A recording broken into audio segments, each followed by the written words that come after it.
Magandang araw po sa inyong lahat. Ang kwentong inyong mapapakinggan ay tungkol sa binatang barumbado na si Baron na nais patunayan sa lahat na siya ang pinakamalakas at matapang sa kanilang baryo.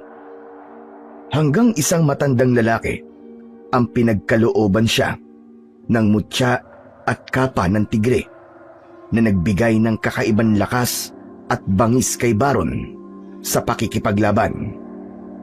Ngunit isang mabigat na tungkulin ang kakambal ng mutya at kapa, at yun ay ang protektahan ang kanilang baryo laban sa mga aswang. Gagamitin nga ba ni Baron ang mutya at kapa ng tigre sa kabutihan, o gagamitin niya ang mga ito para mas mapatunayan niya sa lahat na siya ang pinakamalakas? Ngunit bago po ang lahat, mga idol, huwag po nating kalimutang mag-subscribe at i-hit ang notification bell sa aking YouTube channel na The Voice Addict at Apong Isaak para sa mas marami pang makapigil hiningang kwentong aswang at katatakutan mula sa mundo ng kababalaghan. Umpisahan na po natin ang kwento. O ikaw, hindi ba sabi ko sa inyo nung huli ay bawal na kayong dumaan dito, Baron? Kasing liit ba ng munggoy ang utak mo, ha? At hindi mo yun naaalala? O baka naman naghahanap ka talaga ng gulo at sakit ng katawan? Naaalala ko yun, Erwin. Hindi ako ulyanin. At wala kang pakialam kung dumaan kami rito, dahil hindi mo naman pagmamayari ang daan na to. Hindi nga, pero teritoryo ko to. Kaya kung ako sa inyo, maglakad na kayo pabalik. Teka.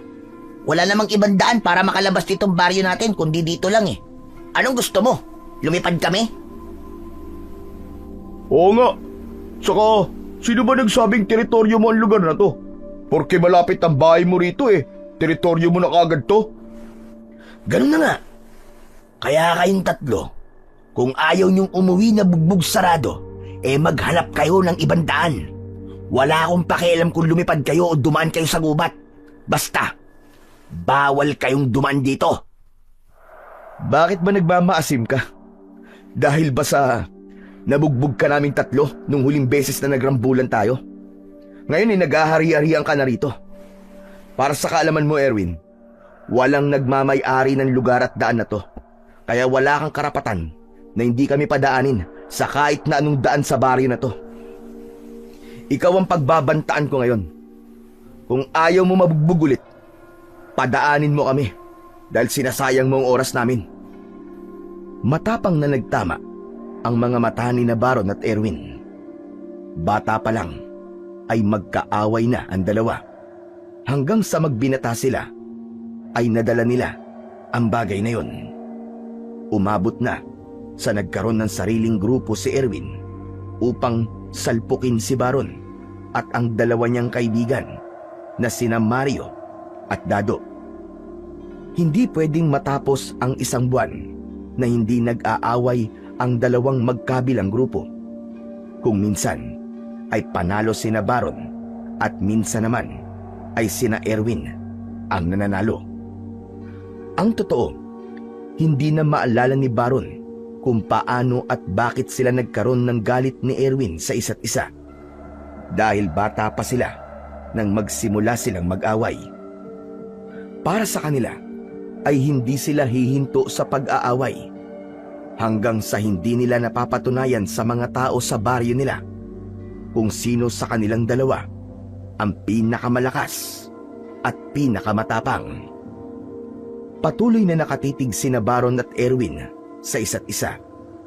Walang nais magbaba ng tingin dahil para sa kanila ay isa yung senyales ng kahinaan. Nakakalokong ngumisi si Baron. Hanep pa. Kung makatingin ka sa akin, parang gusto mo kong halikan ha. Alam ko na. Nagkakagusto ka na yata sa akin eh. Teka, Chong. Walang talo-talo ah. Oo, gusto kita. Tama ka. Gusto kong basagin yung nakakabwisit mong pagmumuka. Isang mabilis na suntok ang pinakawalan ni Erwin at tumama yun sa panga ni Baron. Sandaling nagdilim ang paningin ni Baron kaya ipinilig niya ang kanyang ulo. Manggaganti siya ng suntok nang mula sa kung saan-saan ay lumabas ang mga kagrupo ni Erwin na puro lalaki. Naging alerto sina Mario at Dado. Inilabas ni Mario ang arnis nito habang si Dado ay ang armas nitong sumpit. Pumuesto ang dalawa sa magkabilaang tabi ni Baron habang si Baron ay iniumang ang kanyang matigas na kamao na para siyang isang boksingero. Aba, mukhang nadagdagan ng mga alipores mo ah. Bakit Erwin? Natatakot ka ba sa aming tatlo? At kailangan mo pa ng ganyang karaming kakampi? Para lang mapabagsak kami ha? Naisip niya kasi na wala siyang laban sa ating tatlo. Akala mo naman natatakot tayo sa kanya. Sabihin niyo na ang gusto niyong sabihin. Sila ang kusang sumama sa grupo ko. At hindi ko sila pinilit. Ibig sabihin, matatalino sila. Alam nila kung kanino sila dapat sumama. Tama na. Ang dami mo pang sinasabi. Ang dahilan lang naman yan ay takot ka. Hindi mo kami kaya. Kahit tatlo lang kami. Mayabang ka talaga. Sige kung ganun, bakit di natin subukan? Kung takot nga ako sa inyong tatlong kumag. Isa-isang tinignan ni Baron ang mga lalaking nasa likod ni Erwin. Bawat isa ay may kanya-kanyang dalang armas. May 2x2 na kahoy, baseball bat, patalim at kung ano-ano pa. Alam niya na wala silang laban ni na Mario at Dado sa dami ng mga kasama ni Erwin at kung lalaban sila ay sigurado siya na hindi maganda ang mangyayari sa kanilang tatlo. Kung siya lang sana ay walang problema, pero kasama niya sina Mario at Dado. Ayaw niyang mapahamak ang mga kaibigan niya nang dahil sa kanyang pag-aangas. O ano Baron? Natahimik ka na yata. Naisip mo na ba na wala kang laban sa akin ha? Alam mo, gusto ko sana makipagrambulan sa inyo ngayon eh. Ang totoo, kahit mag-isa lang ako, ay kayang-kaya ko kayong patumbayin lahat. Napakayabang mo talagang hayop ka. O ano? Simulan na natin. Teka. Easy ka lang, masyado ka namang high blood eh. Wala ako sa mood makipag-away sa'yo ngayon eh. Marami pa akong dapat gawin na mas importante kaysa sa patunayan kung sino mas malakas at mas matapang sa atin dalawa. Hayaan mo, Erwin. Sa ibang araw, haharapin kita at yung mga alipores mo. Ang dami mo pang sinasabi. Bakit hindi mo nalang aminin na natatakot ka sa dami namin? Kilala mo ko, Erwin. Wala akong kinatatakutan. Maghintay ka lang at haharapin kita kapag nasa mood na ako makipag-away. Ang gawin mo ay maghanda ka at magpalakas. Kung gusto mo, magdagdag ka pa ng mga alipores mo para mas marami kayo eh. Baka sa ganung paraan ay magkaroon na kayo ng tsansang manalo sa aming tatlo. Umiim ang bagang ni Erwin. Muli nitong sinuntok si Baron. Pero sa pagkakataong yun, ay mabilis na yumuko si Baron. Lumagpas ang kamao ni Erwin sa kanya at nawalan ito ng balanse. Sumubsob sa lupa si Erwin at nakakain pa yon ng alikabok. Yan! Ikaw kasi masyado kang agresibo eh. Tignan mo nangyari sa'yo. Saka mo na ako hamunin kapag hindi ka nalampa. Mario, Dado, tara na. Umuwi na lang tayo. Nawalan na ako ng ganang magpunta sa bayan. Nauna nang naglakad, paalis si Baron at agad na sumunod sa kanya sina Mario at Dado. Hindi nagsalita ang dalawa hanggang sa makarating sila sa bahay ni Baron. Mag-isa na lang sa buhay si Baron. Nang mamatay ang nanay niya nung bata pa siya, ay iniwanan na siya ng kanyang tatay sa lola niya.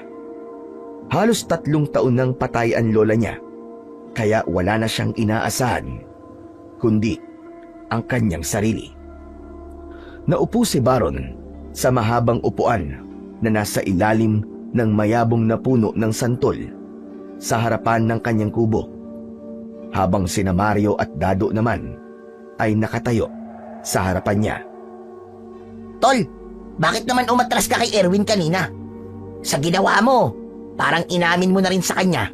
Natakot tayo sa kanya. Oo nga naman, Baron. Handang-handa na sana akong makipagbakbakan eh. Ilang araw na rin akong pahinga sa rambulan eh. Alam nyo, hindi sa lahat ng oras ay kailangan natin patulan si Erwin. Saka iniisip ko rin kayong dalawa, no? Masyado silang marami. At aminin nyo man sa hindi, mahihirapan tayong labanan sila. Gumamit din kayo ng utak. Ibig sabihin, ayaw mo kami masaktan ni Mario? Hindi naman sa ayaw ko kayong masaktan. Imposibleng di kayo masaktan doon kapag nakipag-away tayo kina Erwin. Ayoko lang na mapahama kayong dalawa. Mamaya, mamatay pa kayo ron eh. E di, kargo pa kayo ng konsensya ko. Nagulat si Baron nang bigla siyang niyakap ni na Mario at Dado. Ipinagtulakan niya ang dalawa na para bang nandidiri siya. Hoy! Ano ba? Bakit niyo ako niyayakap? Pambira tong dalawang to. Kinikilabutan ako sa inyong dalawa eh. Tapos may paiyak-iyak pa kayong nalalaman? Ano yan? Pasensya ka na, Tol, ha? Eh kasi, natouch lang kami sa sinabi mo eh. Love mo pala kami. Kaya nga, talagang inaalala mo pa kami ni Mario. Ikaw yung barumbado na may puso. Kaya sa'yo kami hanggang sa huli, ha? Napakadrama yung dalawa. Umalis na nga kayo. At gusto ko munang mapag-isa. Sigurado ka ba, Chong? Oo. Saka gusto ko rin magpahingi. Sige na, umalis na kayo. Iwan nyo na ako. Sinunod naman ni Mario at Dado si Baron. Pagkaalis ng dalawa, ay napangiti si Baron nang maalala kung paanong nabuo ang matibay na pagkakaibigan nilang tatlo. Nung kabataan pa nila, si Dado ay palaging inaapi ng grupo ni na Erwin na kilalang siga sa baryo. Isang araw, muntik na itong mapahamak ng saktan at bugbugin ito ni na Erwin. Pero dumating bigla si Baron at walang takot niyang hinarap ang grupo ni na Erwin. Pinagtanggol niya si Dado hanggang sa nagtakbuhan ang mga kalaban. Doon nagsimula ang pagkakaibigan nilang dalawa. Si Mario naman ay pinsan ni Dado na madalas nitong nakakasama. Dahil sa ginawang pagtulong ni Baron kay Dado, ay nakilala rin siya ni Mario at doon na nabuo ang kanilang samahan. Simula noon ay palagi nang magkakasama ang tatlo. Magkakasama sila sa inuman, gala at maging sa mga gulo. Naging tapat sina Mario at Dado kay Baron at ramdam ni Baron na parang kapatid na ang turing ng dalawa sa kanya. Si Mario ay payat na lalaki pero maliksing kumilos, habang si Dado ay malaki at matangkad at ito ang pinakamalakas sa kanila. Labis na nagpapasalamat sa Diyos si Baron dahil nakilala niya sina Mario at Dado. Ang dalawa na kasi ang naging pamilya niya simula nang mamatay ang kanyang lola. Isang umaga, abala si Baron sa pagtatabas ng matataas na damo sa harapan ng bahay ni Mang Onyok. Wala siyang permanenteng trabaho.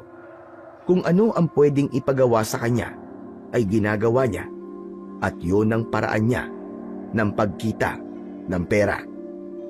Minsan ay nag-iigib siya ng tubig, naglilinis ng bakuran, nag-aayos ng kung anong sira sa bahay at kung ano-ano pa. Halos lahat ng trabaho ay inalam ni Baron dahil alam niya na wala siyang aasahan kundi ang kanyang sarili. Napahinto si Baron sa ginagawa nang marinig niya ang boses ng mga kaibigan niya na sina Mario at Dado. Dado, ayun pala si Baron, oh. Baron! Chong! Nandito ka lang pala eh! Oh, ano namang ginagawa niyo rito? Hindi niyo ba nakikita nagtatrabaho ko? Ikaw naman, aayain ka lang namin sa peryahan sa plaza. Tara, maglaro tayo ng color game at baka swertein tayo. Hindi ba pwedeng mamayang gabi na tayo pumunta ron? Ano ka ba? Mas magandang ngayon na kasi kakabukas pa lang ng peryahan. Paniguradong maraming chika bebe doon. Pupunta ka lang pala ron para sa mga babae, pambihira ka, oo. Sige na, kayong dalawa na lang ang pumunta ngayon. Mamayang gabi na lang ako magtutungo ron. Ang KJ mo naman, Chong. Minsan lang naman magkaroon ng peryahan dito sa atin kasi malapit na ang piyesta eh. Hindi ako KJ, Dado. Alam ko kasi kung anong dapat kong unahin. Obligasyon. Bakit? Kapag ba nagpunta ako ngayon sa peryahan, magkakapera ako. Buti pa rito sa pagtatabas ko ng damo, sure money na. Kapag natapos ko to, babayaran kagad ako ni Mang Onyok. Tapos bibigyan pa niya ako ng 2 kilo ng kamote. E di ayos. Matagal ka pa ba yan sa pagtatabas mo ng damo, ha? Matagal pa. Hanggang dun sa likod gagapasin ko eh.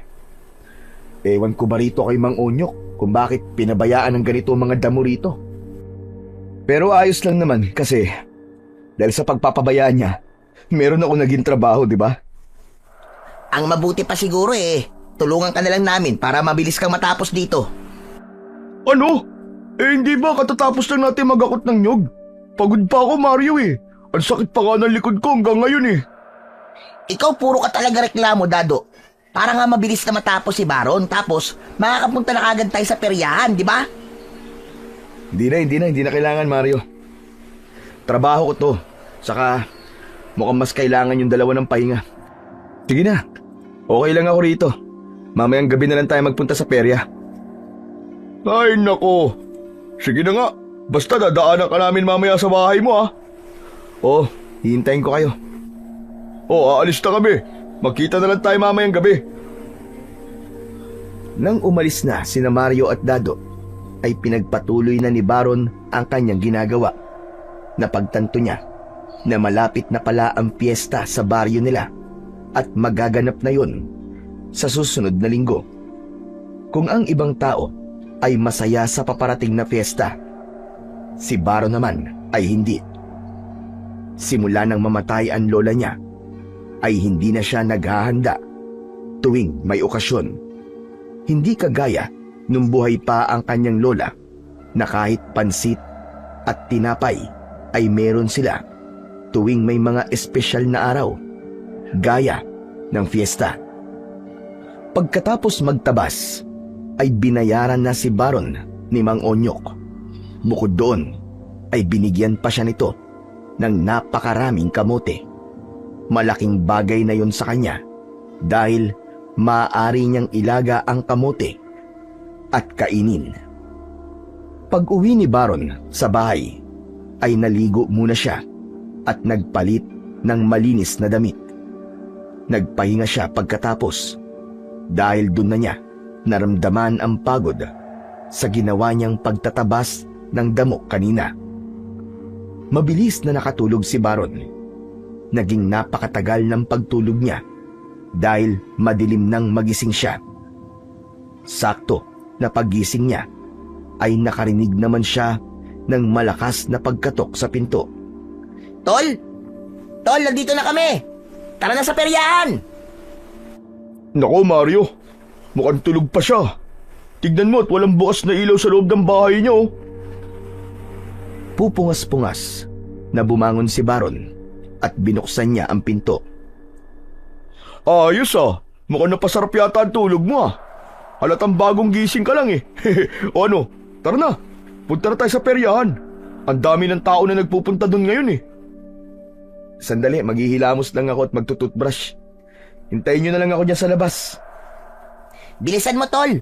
Excited na ako maglaro ng color game eh.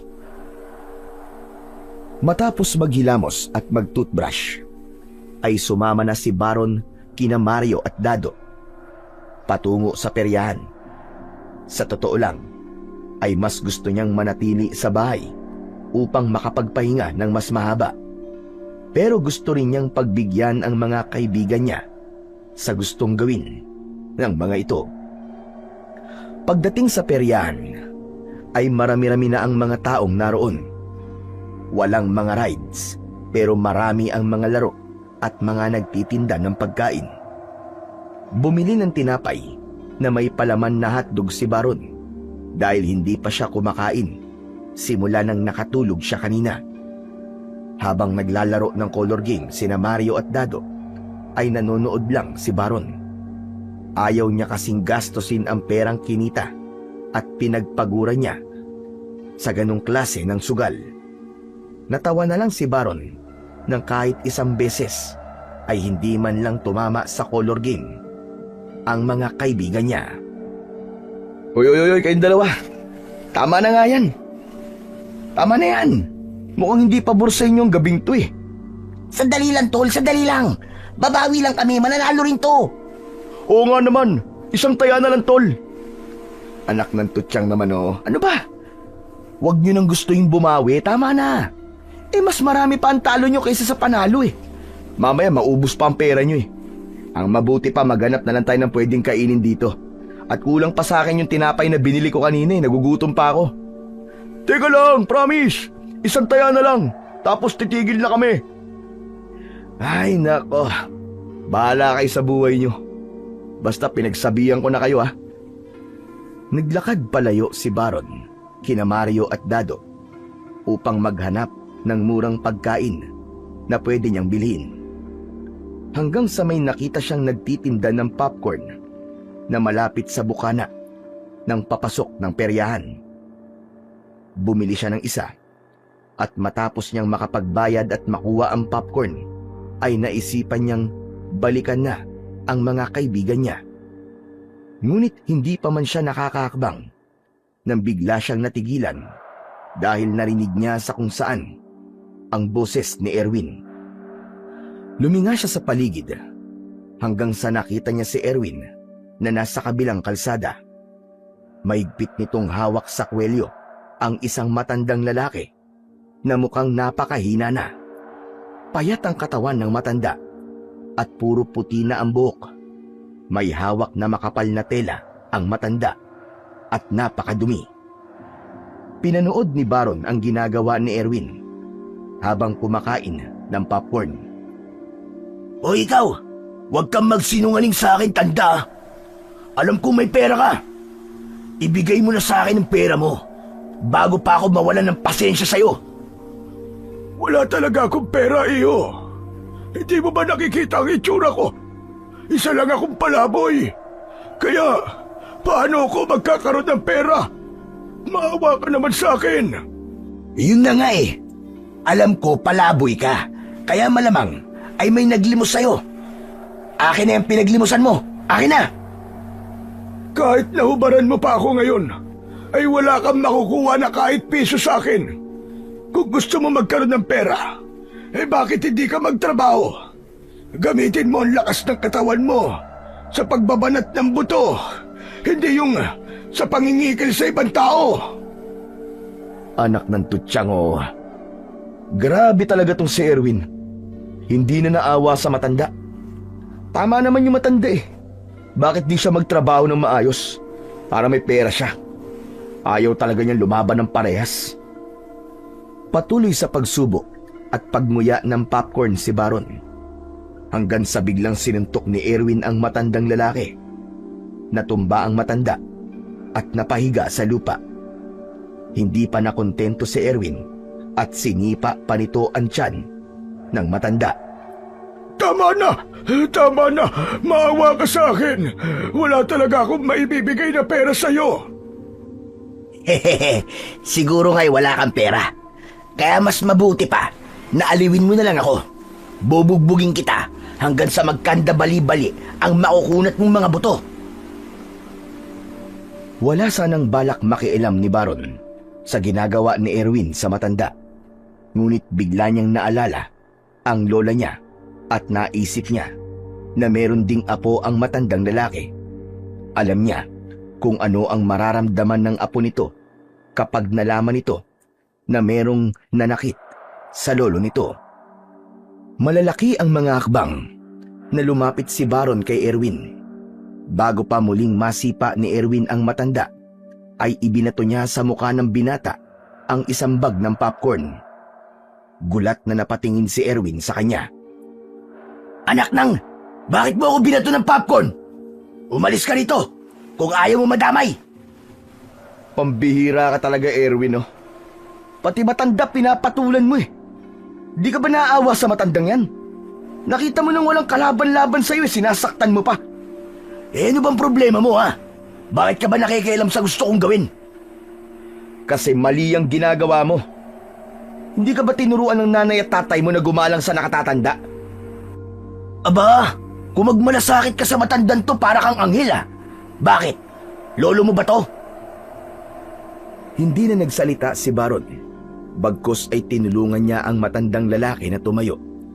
Nakangiwi ang matanda at halatang may iniinda yung sakit. Manong, ano pong masakit sa inyo? Ayos lang po ba kayo? Masakit ang tiyan ko. Sandali, at nahihilo ko. Nagulat si Baron nang bigla siyang sinipa ni Erwin sa likod. Napasubsob siya sa lupa at nadaganan niya ang matanda. Aray ko! Naku, pasensya ka na, Manong, ha. Hindi ko sinasadya. Masyado kang pakialamero, Baron. Talagang naghahanap ka ng sakit ng katawan, no? Marahang tumayo si Baron. Humarap siya kay Erwin habang mariing nakakuyom ang kanyang kamao. Pinapakita mo lang talaga kung gaano ka kaduwag at kahina, Erwin. Pati ba naman matandang mahina at walang kalaban-laban pinapatulan mo? Eh di tingnan natin kung sino ang duwag at mahina sa ating dalawa. Naramdaman ni Baron ang biglang pag-init ng kanyang katawan nang sumugod si Erwin. Nakita niya ang kumpiyansa sa mukha nito. Nagpakawala ng suntok si Erwin, pero sa hangin lang yun tumama. Agad naman na umatake si Baron at sinintok niya si Erwin sa sikmura. Narinig niya ang ungol ni Erwin at bahagya itong napayuko. Kung ako sa'yo, aalis na lang ako. Wala kang laban sa akin kahit anong gawin mo. Hayop ka! Ikaw ang dapat na umalis! Huwag kang mayabang, porque ikaw ang unang nakatama ng suntok! Muling sumugod si Erwin at nagpakawala ito ng mga suntok. Tinamaan si Baron sa kanyang pisngi at sikmura. Naramdaman ni Baron ang lakas ng suntok ni Erwin, pero mas matindi ang apoy sa kanyang dibdib. Tumiim ang bagang ni Baron at gumanti siya ng suntok. Tumama ang kamao niya sa panga ni Erwin, sunod sa sikmura at sa ilong nito. Naramdaman niya ang lagkit ng dugo ni Erwin sa kanyang kamao. Nahilo si Erwin at bigla yung bumagsak. Napaluhod si Erwin sa lupa habang dumudugo ang ilong at bunganga. O ano? Lalaban ka pa? Tumayo ka dyan! Bago pa lang ako nag-iinit eh. Tara! Suntukan pa tayo! Hindi pa ako tapos sa'yo, Baron. Humanda ka. Hindi ko makakalimutan ang gabing to. Babalikan kita! Babalikan kita! Sige lang, bumalik ka lang. Huwag kang mag-alala, kasi palagi akong handa sa'yo. Hihintayin kita, gonggong. Nanlilisik ang mga matang tumayo si Erwin. Pasuray-suray yung naglakad palayo hanggang sa tuluyan na yung nawala sa kanyang paningin. Doon na binalikan ni Baron ang matandang lalaki na nakaupo pa rin sa lupa. Bakas pa rin sa mukha ng matanda ang labis na panghihina. Manong, kaya niyo po bang tumayo? Medyo nahihilo pa rin ako. Napakalakas palang sumuntok ng binata na yun. Pero wala po siyang panama sa akin, Manong. Tignan niyo, umatras na siya, naduwag. Teka, saan po pala kayo umuwi? Kung malapit lang po iatid ko na po kayo. Sa Santilpin pa ako umuwi. Ginabi na nga ako sa paglalakad para lang maibenta tong kapa na gawa sa balat ng tigre. Naku sino naman po ang bibili niyang ganyang klase ng kapa? Saka, may gumagamit pa po ba ng ganyan? Hindi ko alam. Pero kailangan kong magbaka sakali dahil kailangan ko ng pera. Pero Manong, ang layo pa po ng San Delfin dito. Hindi ligtas kung maglalakad kayo ng ganitong oras. At baka kung ano pang mangyari sa inyo sa daan Gaya na lang ngayon. Eto, muntik na ho kayong mapahamak dahil kay Erwin. Nabugbog patuloy kayo nang wala sa oras. Siguro ay matutulog na lamang ako sa kung saan. Tapos, bukas na lang ako maglalakad ulit. Pinagmasdan ni Baron ang marahang pagtayo ng matandang lalaki. Kinuha nito ang malaking tela na napakarumi at isinampay yun sa balikat nito. Tumingin ang matanda kay Baron at matipid na ngumiti. Maraming salamat sa pagtulong mo sa akin, iyo. Bihira ang mga kagaya mo na may gagawin kapag may nakita na may nangangailangan. Marami sa ating mga tao na nanonood lang o magkukunwaring walang nakita sa mga ganitong pagkakataon. Nagsimula ng maglakad ang matandang lalaki. Paika-ika yon sa paglalakad. May awang humaplos sa puso ni Baron. Kilala siyang barumbado sa baryo nila. Pero pagdating sa matatanda, ay sadyang malambot ang kanyang puso. Kaya isang ideya ang biglang pumasok sa isip niya. Hinabol ni Baron ang matandang lalaki at humarang siya sa nilalakaran nito. Manong! Manong, sandali lang po! Manong, delikado rin po kung dito kayo sa labas matutulog Ang mabuti pa po, sa bahay na lang po kayo magpalipas ng gabi. Tapos, bukas ng umaga, ay pwede na po kayong umalis para makauwi na po sa San Delfin. Aba, totoo ba yung alok mo na yan sa akin, iyo? Pero, wala akong ibabayad sa'yo. Manong, hindi ko po kayo sisingilin. Tutal, tinulungan ko na kayo kay Erwin kanina. Lulubos-lubusin ko na. Kaya, sige na ho. Sa bahay na lang po kayo matulog ngayong gabi. Baka po kasi may mangyari pang masama sa inyo Hindi yun kakayanin ng konsensya ko. Pero iyo, sigurado ka ba sa sinasabi mo? Hindi mo ko kilala. Paano pala kung isa akong masamang tao? Manong, hindi naman po kayo masamang tao Mukha naman po kayo mabait. Saka kung may gagawin kayong masama, konsensya nyo na lang po ang bahala sa inyo. Tinulungan ko na nga po kayo tapos gagawan nyo pa ako ng masama. Kayo po ang bahala kung gusto nyo. Sige, pumapayag na ako. Maraming salamat pala sa'yo. Ay, sadali lang. Ano nga pala ang pangalan mo? Baron. Ako po si Baron. Ako naman si Pedro. O siya, tara na po sa bahay, Mang Pedro. Para makapagpahinga na po kayo. Ngumiti ng malaki si Mang Pedro. Inalalayan ito ni Baron sa paglalakad dahil ramdam niya na nanghihina pa rin ito dahil sa natanggap nitong suntok at sipa mula kay Erwin. Nang sandaling yon ay nawala na sa isip ni Baron ang mga kaibigan niyang sina Mario at Dado na nasa peryahan pa rin. Ang tanging nasa utak niya kasi ay ang matulungan si Mang Pedro sa paraang alam niya at kaya niya. Nang makarating na si Baron sa bahay niya, ay agad niyang pinapasok doon si Mang Pedro. Sinindihan niya ang gasera at naglatag na siya ng banig. Ipinatong ng matanda ang dala nito sa ibabaw ng lamesa. Manong, pasensya na po kayo kung magkatabi po tayo matutulog Isa lang po kasi ang banig ko rito Walang problema sa akin yun. Huwag ka mag-alala. At hindi naman ako nag-iilik, kaya magiging maimbing ang tulog mo. Pero iyo, wala ka bang kasama rito sa bahay mo? Wala po. 3 taon na rin po siguro na mag-isa ako rito. Namatay na po kasi ang lola ko.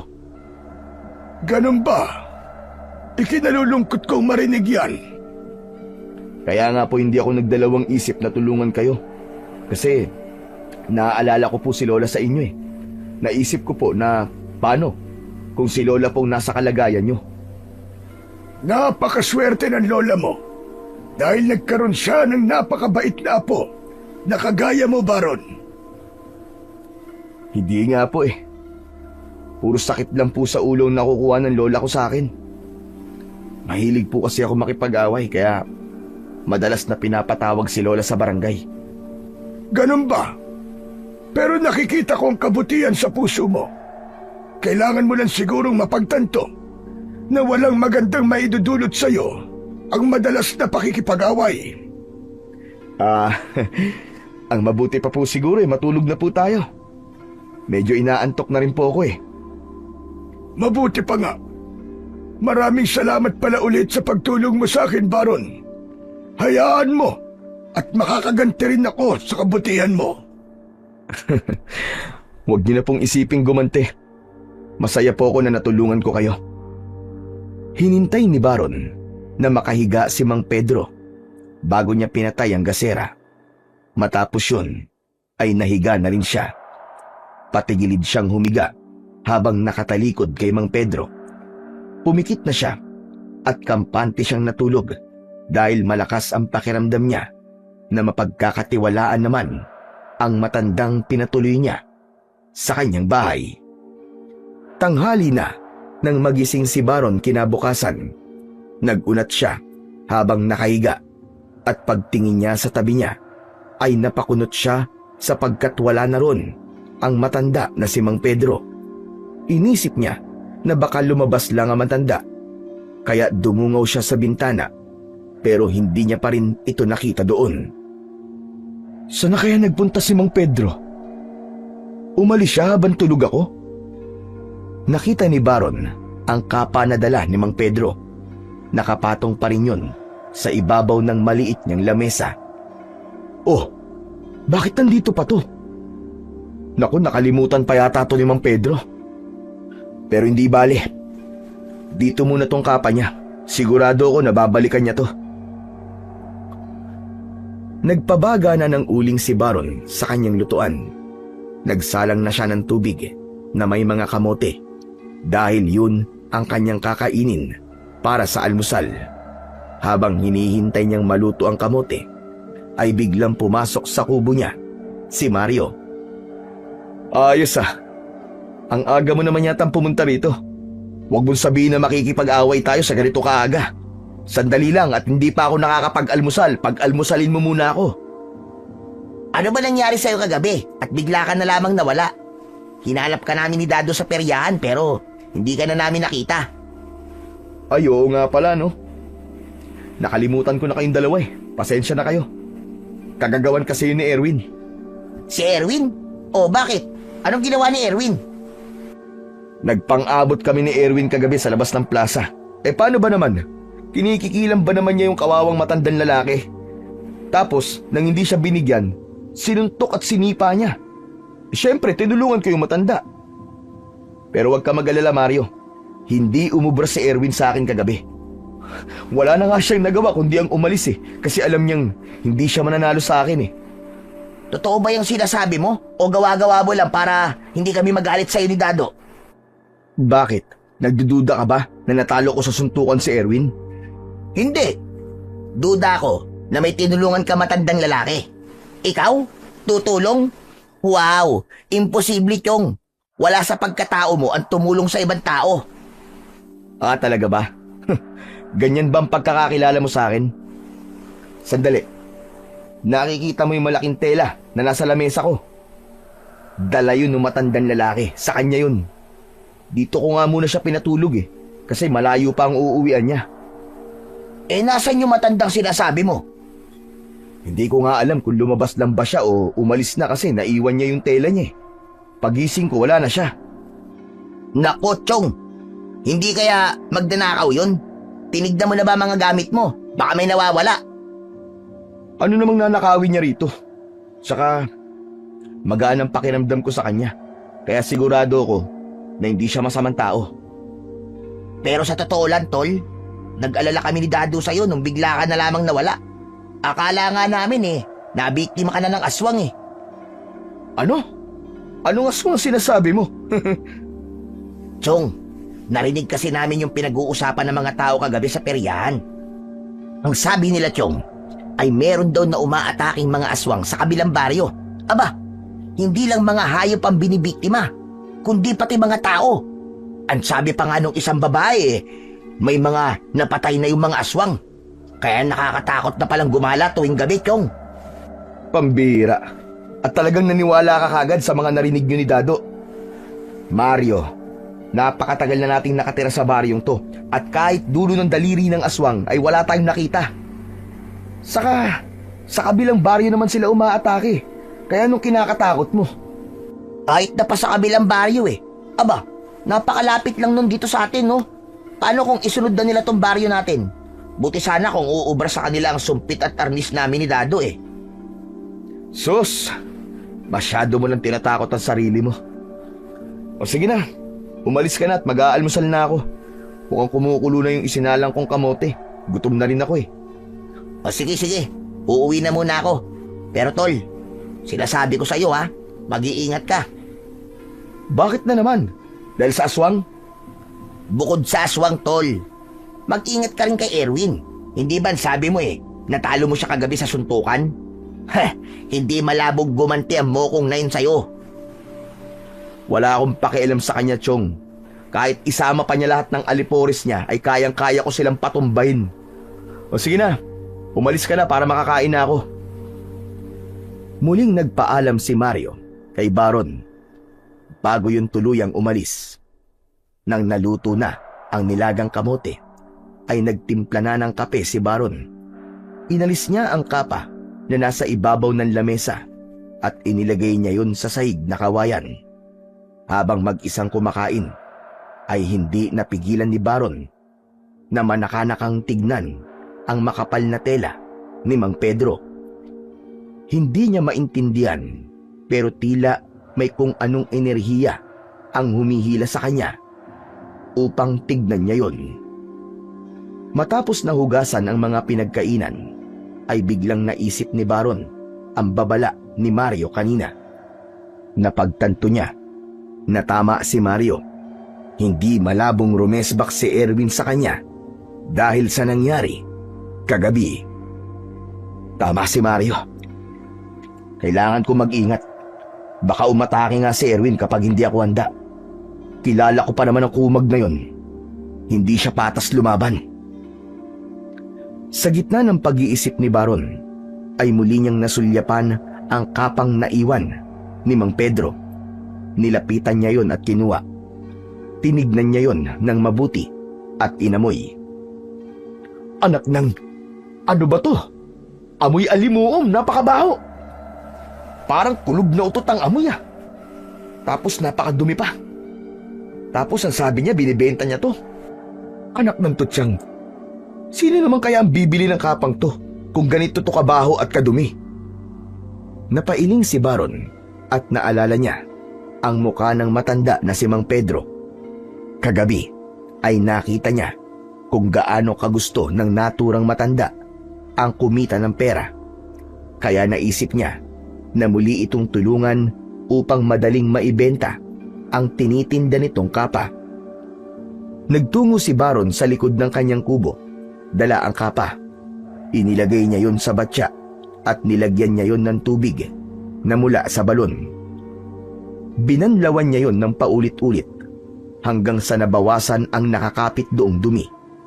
Matapos yun ay ibinabad niya yon sa sabon at maingat niya yung kinuskus gamit ang brush.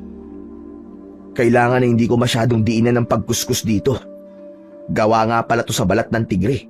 Baka masira to kung masyado kong pepwersay ng pagkuskus dito. Naging matyaga si Baron sa pagkuskus sa napakaruming kapa. Makalipas ang ilang sandali, ay tuluyan na yung naging malinis.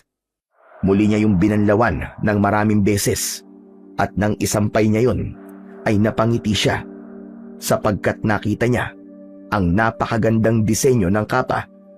Hindi nakakaduda na gawa talaga yon sa tunay na balat ng isang tigre dahil sa matingkad nung kulay na kahil na sinamahan ng mga kulay itim na pahaba.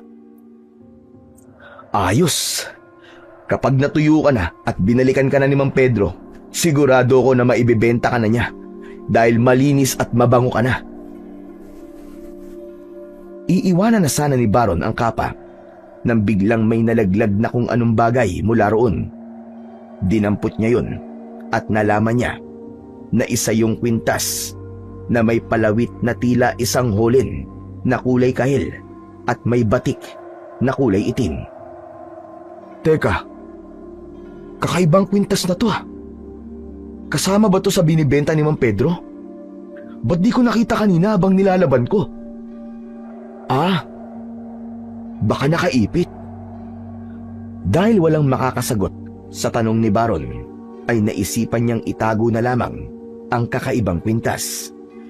Umasa siya na isang araw ay babalik si Mang Pedro sa bahay niya upang kunin ang mga gamit na naiwanan nito roon. Hindi nagkamali si Baron dahil pagsapit ng hapon ay kumatok si Mang Pedro sa pinto ng kanyang kubo. Agad na sumilay ang ngiti sa labi niya pagkakita sa matandang lalaki. Yun! Sabi ko na nga ba't babalik kayo, Manong eh. Naiwan niyo po kasi yung kapa niyo, Manong. Nandun po pala yun sa likod ng bahay. Nilabhan ko na po para magmukha na pong bago, para madali niyo po may bibenta. Sa tingin ko po medyo tuyo na yun ngayon. Pwede niyo na pong kunin yun tapos sa bahay niyo lang po patayuin ng gusto. Maraming salamat at nilinisan mo ang kapa ng tigre. Pero, maaari ba akong pumasok muna? Dahil may mga bagay akong kailangan sabihin sa'yo. Sige po, sige po. Tuloy po kayo, Manong. Nilakihan ni Baron ang pagkakabukas ng pinto. Pagpasok ni Mang Pedro, ay magkaharap silang naupo sa kawayang saig. Napansin ni Baron na sobrang seryoso ng muka ni Mang Pedro, kaya napuno siya ng kuryosidad kung ano ang sasabihin nito sa kanya. Mang Pedro, ano po palang sasabihin niyo sa akin? Parang seryoso po yan ah. Tama ka. Seryoso nga ang bagay na to. Baron, ang totoo ay sinadya kong iwanan ng mutya at kapa ng tigre nang umalis ako rito kanina. Ang tinutukoy niyo po bang mutya yung kwintas? Oo, yun nga ay mutya ng tigre. Iniwan ko yon dahil nung una ay naisip ko na matutuklasan mo kung para saan ang dalawang bagay na yon. Ngunit napagtanto ko na wala ka palang karanasan sa paggamit ng mutya at mga bagay na may kakaibang kapangyarihan. Kaya ako'y bumalik rito upang ipaalam sa iyo kung ano ang kayang gawin ng mutya at kapa ng tigre. Teka, sandali lang po, Manong. Medyo naguguluhan po ako eh. Ang sabi niyo po ay sinadya niyong iwanan ang mutya at kapa ng tigre dito?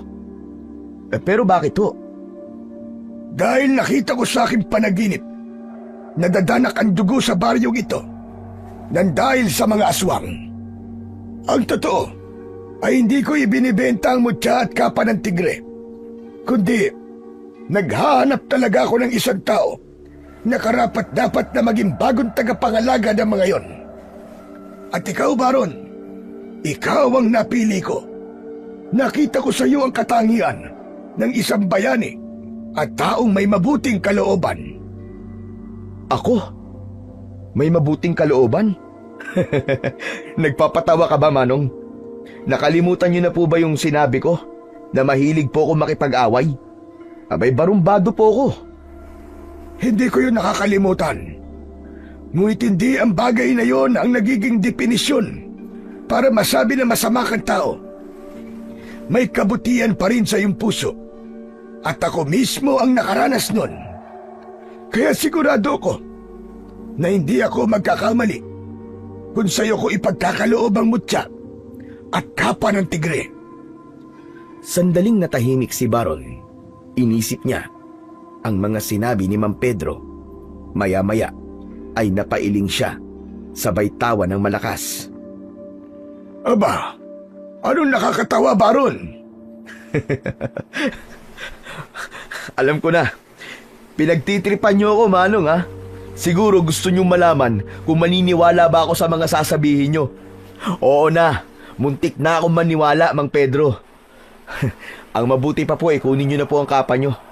Baka kasi mamaya abutin pa kayo uli ng dilim. Paniguradong mahihirapan na naman kayong makauwi niyan. Iniisip mo ba na nagbibiro lang ako, Baron? Ano pa nga ba? Napaka-imposible naman po kasi na sinasabi nyo na may kapangyarihan yung mutya at yung kapa ng tigre. Aba, malabo po yun. Ang mutya at kapa ng tigre ay ipinamana pa sa akin ng tatay kong namayapa na. Nasa linya lang aming pamilya ang pagiging antingero at manunugis ng mga aswang. Ang kaalaman namin sa paggamit ng mutya at agimat ang ginagamit namin sa pakikipaglaban sa mga aswang. At isa ang mutya at kapa ng tigre, ang pinakamalakas na nagamit ko sa pakikipaglaban sa mga nilalang, na gaya ng aswang. At ngayon, Baron, ipinapasa ko na sa iyo ang pangangalaga sa mutya at kapa ng tigre. Hindi maaaring magkaiwalay ang dalawang bagay na yan. Dapat ay sabay mo silang gagamitin. Parehas mo silang isusuot sa tuwing kailangan mo makipaglaban sa mga aswang. Dahil kung wala ang isa, hindi magiging buo ang kapangyarihan nito. Ang dami niyo naman po sinasabi, Mang Pedro. Pero sige, sabihin na nating naniniwala na po ako sa mga sinasabi niyo. Ano po ba ang kapangyarihan ng mutya at kapa ng tigre? Ang totoo ay hindi ko alam kung ano ang pinagmulan ng mutya at kapa. Pero para sagutin ang tanong mo, ay magkakaroon ka ng kakayahan at katangian ng isang tigre. Magiging malakas ka na wala ang isang normal na tao. Magiging mabangis ka pagdating sa pakikipaglaban. Ngunit ang dalawang bagay na yan ay para lamang sa paggawa ng kabutihan at pagtulong sa mga nangangailangan. Hindi mo to maaaring gamitin sa pansarili mong interes. Kung ganun, sa pakikipaglaban lang po sa mga aswang magagamit ang mutya at kapa? Ganun na nga, Baron. Muling tumahimik si Baron at hindi niya pa rin magawang paniwalaan ang mga sinabi ni Mang Pedro. Hindi niya napigilan ang muling pagtawa ng mahina. Nararamdaman at nakikita ko na hindi ka pa rin naniniwala sa akin. Ngunit alam ko, darating ang araw, ikaw mismo makakatuklas ng kapangyarihan ng mutya at kapa ng tigre. Ngayon ay iiwan ko na ang mga yan sa'yo. Tandaan mo na dapat ay parehas mo silang suot sa iyong katawan. Magpapaalam na ako sa'yo. Naway gabayan ka ng nasa itaas para sa pagliligtas sa iyong baryo sa sandaling mangyari ng nakita ko sa aking panaginip. Mabilis na tumayo si Mang Pedro. Malalaki ang hakbang na lumabas yun sa bahay ni Baron. Sinundan ni Baron si Mang Pedro sa labas. Tinawag niya ito at humarap ang matanda sa kanya. Sandali lang po, Mang Pedro! Bakit? May katanungan ka pa ba? Wala naman po, kaya lang baka po pwedeng dalhin niyo na po ang kwintas at kapa. Pasensya na po. Hindi ko po kasi yun kailangan. Maniwala ka sa akin. Maaaring hindi mo ito kailangan, pero kailangan ito ng inyong baryo. Palagi mong tandaan ang nakita ko sa akin panaginip. Dadanak ang dugo sa baryong ito, at ang tanging paraan upang maiwasan yung mangyari ay kung gagamitin mo ang mutya at kapa ng tigre. Tumalikod ng muli si Mang Pedro. Sa pagkakataong yun, ay hindi na ito pinigilan pa ni Baron. Pinagmasdan na lamang niya ang papalayong matandang lalaki hanggang sa tuluyan na yung naglaw sa kanyang paningin. Pagsapit ng gabi ay hindi pa rin magawang makatulog ni Baron. Nakaupo siya sa isang sulok ng kanyang kubo habang nakatingin siya sa kapa na nasa ibabaw ng lamesa, habang ang kwintas na may palawit na mutya ng tigre ay nasa kanyang isang kamay. Totoo kaya mga sinabi ni Mang Pedro Totoo kaya na meron kayong kapangyarihan? Biglang natigilan si Baron nang may narinig siyang malalakas na yabag sa labas ng kanyang bahay. Bago pa siya makapaghanda, ay biglang bumukas ang pinto at pumasok si Erwin kasama ang halos 10 lalaki. Mabilis na tumayo si Baron at hinarap si Erwin. Oh, grabe, anong ginagawa niyo rito? Hindi ba kayo marunong kumatok, ha? Hindi ba ang sabi ko sa'yo ay babalikan kita? At ito na ang gabing yon, Baron. Ngayon na kita sisingilin sa ginawa mo sa akin noong nakaraang gabi. Hindi mo ba ako kaya na mag-isa? Kaya nagsama ka pa ng mga alipores mo? Mahina ka talaga eh.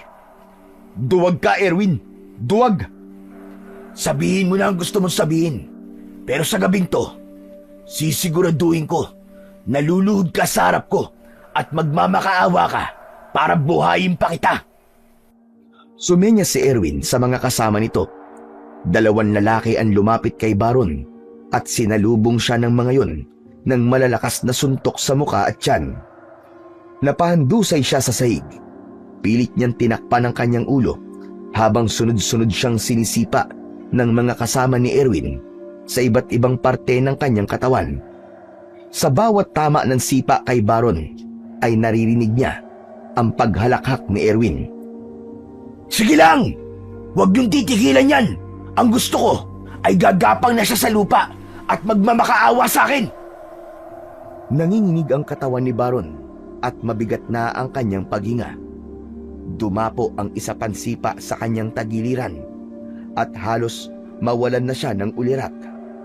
Ngunit sa gitna ng lahat ng yon ay nahawakan niya ang kwintas na may mutya ng tigre na nasa sahig. Mabilis niyang isinuot yun sa kanyang leeg. May kakaibang naramdaman si Baron sa kanyang katawan.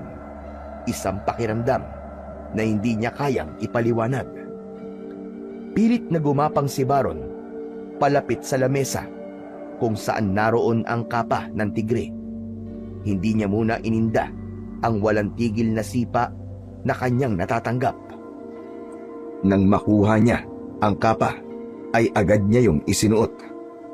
Matapos maisuot ni Baron ang mutya at kapa ng tigre, ay hindi niya na naramdaman ang mga sipa na kanyang natatanggap. Para bang may dumaloy na kuryente sa kanyang mga ugat. Dahan-dahan siyang tumayo. Sinuntok siya ng isa sa mga lalaki sa muka, pero nagulat ang lahat nang hindi man lang siya natinag. Sinunggaban ni Baron ang isang lalaki at itinulak niya yon. Lumipad ang lalaki palabas ng pintuan. Isang malakas na sipa ang pinakawalan niya sa isa pa. Doon na niya sinimulang atakihin isa-isa ang mga kasama ni Erwin. Ang bawat suntok ni Baron ay parang maso na bumabagsak sa buto at laman ng kanyang mga kalaban. Lumabas si Baron ng bahay. Sinundan siya roon ni Erwin. Nakangisi yun sa kanya, pero halata ang kaba sa mga mata nito. O ano, Erwin? Akala ko ba'y luluhod ako sa harapan mo ngayong gabi, ha? Bakit parang ikaw ang gagawa nun, imbis na ako? Napakataas naman ang tingin mo sa sarili mo, hayop ka! Mangyayari pa rin yun! Sadyang mahina lang ang mga alagad ko, kaya natalo mo sila. Pero ako, kahit kailan, ay hindi mo ako matatalo. Yan ang tandaan mo! Mabilis na sinugod ni Erwin si Baron, ngunit hindi man lang siya nakaramdam ng sakit nang tamaan siya ng kamao nito. Binigyan niya ng sunod-sunod na suntok sa mukha si Erwin hanggang sa isang malakas na suntok ang pinatama ni Baron sa panga ni Erwin. Nang mapaluhod sa lupa si Erwin, ay sabay-sabay na nagtakbuhan palayo ang mga kasama nito.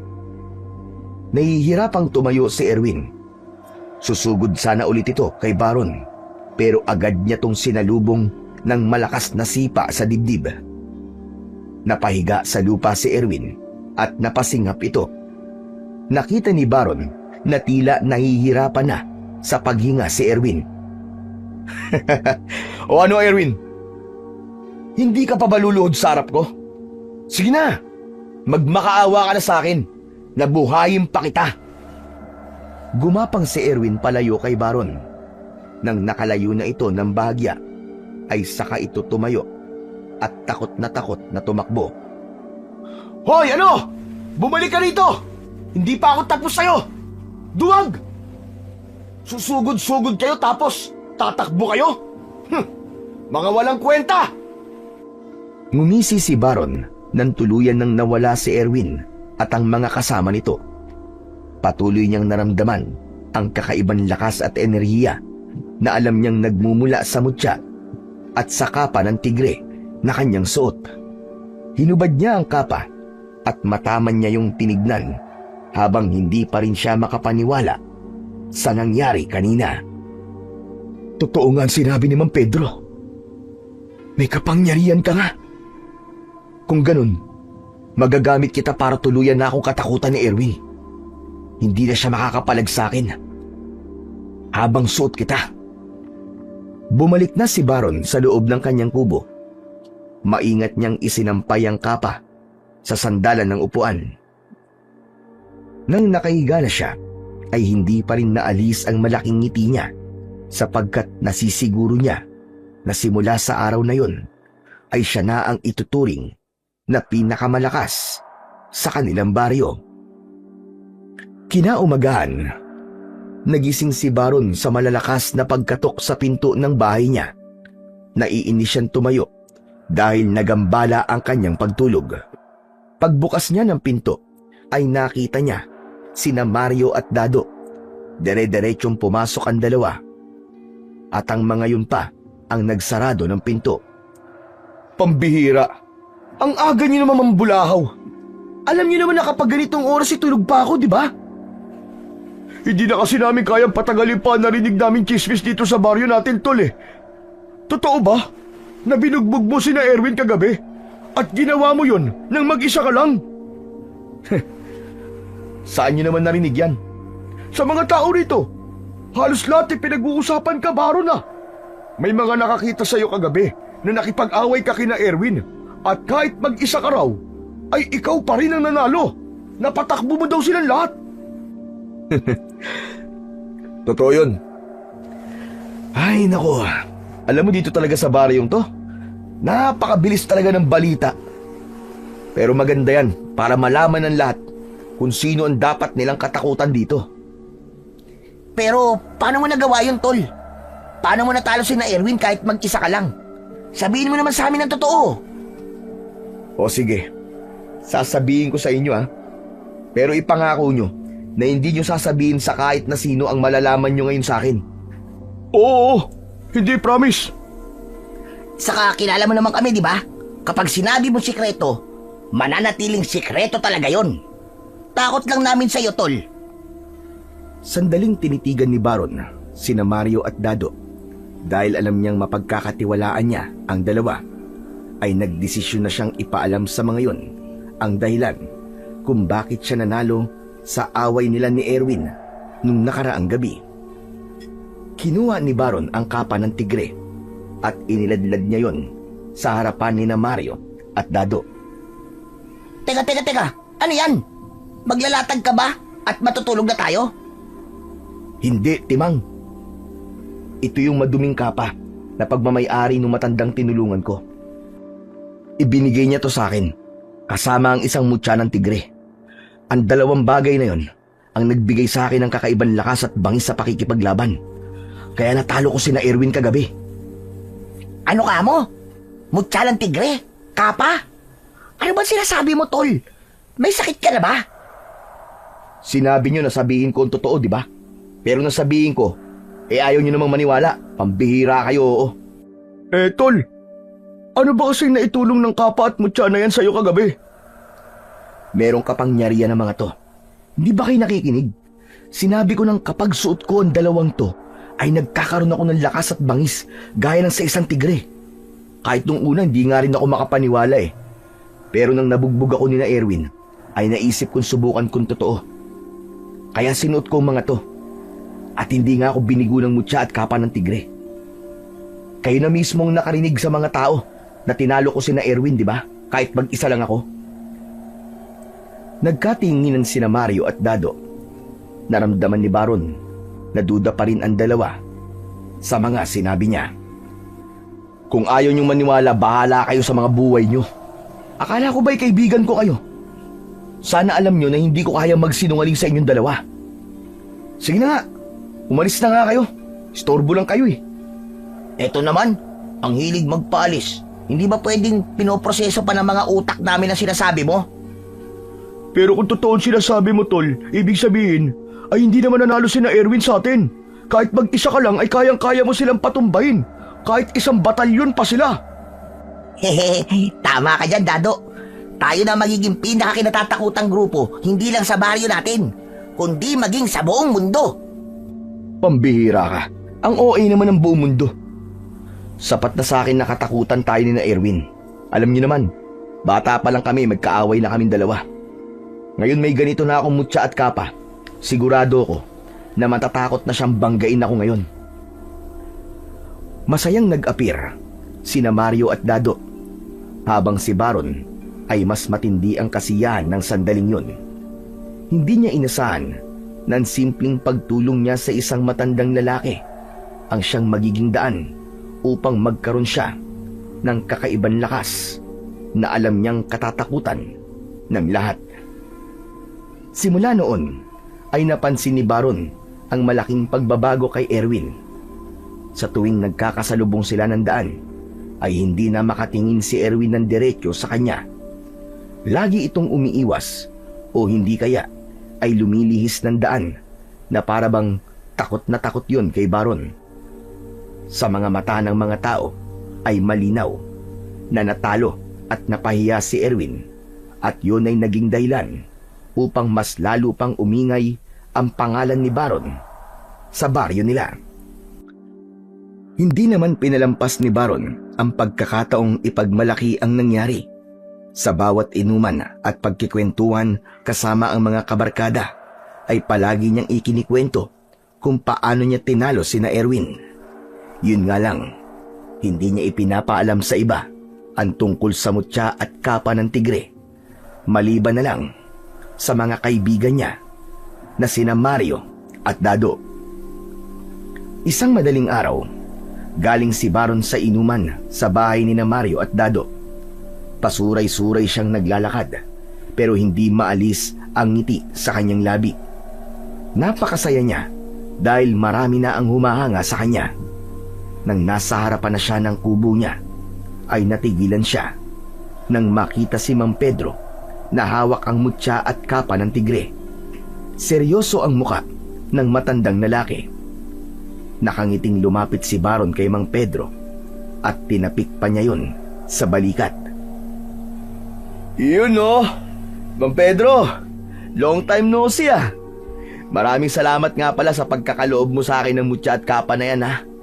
Alam mo ba, nang dahil sa mga yan, ay takot na sina Erwin sa akin. Siya yung lalaking nanuntok at sumipa sa'yo nun.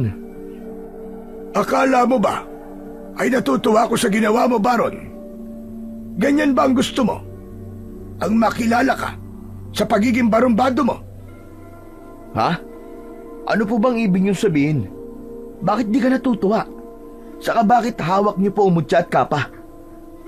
Dahil babawiin ko na to sa'yo. Nagkamali ako ng pagpili sa'yo. Teka, sandali lang, Mang Pedro. Hindi niyo pwedeng basta na lang kunin sa akin yan. Ibinigay niyo na ang mga yan sa akin eh. Wala na pong bawian. Maaari ko pa rin itong bawiin. Lalo na't nakita ko na hindi mo ito ginamit para sa kabutihan. Nakalimutan mo na ba ang ginawa mo, Baron? Binugbog mo ang isang grupo ng mga lalaki at ginamit mo yon para magyabang. Hindi ganun ang napag-usapan nating dalawa. Pero Manong, hindi ba kabutihan naman yun? Masama ang ugali ni Erwin, kaya dapat lang sa kanya yun. Saka hindi pagyayabang ang ginawa ko, Manong. Nagsasabi lang ako ng totoo. Ang nagyayabang ay yung nagmamalaki sa isang bagay na hindi naman totoo. Talagang ang nagkamali ako. Hindi mo naiintindihan kung paano mo gagamitin ng tama ang mutya at kapa ng tigre. Hindi ba't ang sabi ko sa'yo ay dadanak ang dugo dito sa inyong baryo? Didiretsahin na kita.